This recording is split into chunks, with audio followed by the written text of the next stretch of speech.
राज्य होतं, देशातही काँग्रेसचं राज्य होतं, 15 वर्षापासून होतं। त्यामुळे जोपर्यंत आपण का हारतो आहोत, जनतेने आपल्याला का नाकारलाय हे विसरून किंवा याचा अभ्यास न करता छाती बडवण्याचं काम करतील तोपर्यंत हे कधीच निवडून येणार नाही। लाडक्या बहिणीमध्ये 26 लाख लोकांनी गैरफायदा घेतलेला, अनेक म्हणजे मुंबई असो पुणे असो अनेक मोठ्या शहरांमध्ये आता लाभ घेतला। त्या संदर्भात आता आमची चौकशी चाललेली आहे। जे चुकीचा लाभ घेणारे लाभार्थी असतील त्यांचा लाभ बंद केला जाईल।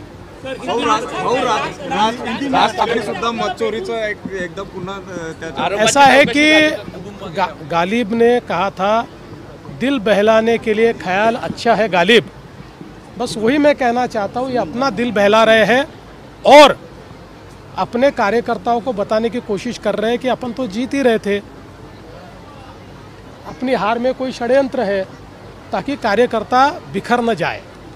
लेकिन मैं उनको इतना ही कहना चाहता हूँ, जब तक अपनी हार का आत्मचिंतन ये नहीं करेंगे तब तक ये नहीं जीतेंगे। लोगों ने मोदी जी को चुनकर दिया है, लोगों ने हमको चुनकर दिया है। जब तक लोगों का अपमान करते रहेंगे और जब तक झूठ बोलते रहेंगे तब तक ये कभी जीत के नहीं आ सकते। खरगे जी ने ये कहा है कि मनोज जी जो काम करते थे बोलते कम थे। क्या खरगे जी ने कहा है मोदी जी बोलते बहुत हैं, काम कम करते हैं। अरे मैं खरगे जी का वगैरह मुझे क्यों पूछते हो? खरगे जी बहुत चीजें बोलते रहते हैं, थोड़ी गंभीरता से लेते हैं हम लोग। गंभीरता से लेने वाले लोग थोड़ी है ये। राज ठाकरे आपल्याला वारंवार भेटतात, मग तिथे ठाकरे बंधूंचे ऍक्च्युअली हे सुरू का आहे राजकारणाचे लोकही लोकांना भ्रमित होण्याचं कारण नाही। आमची महायुती अभेद्य आहे, आम्ही महायुतीमध्येच लढणार आहोत।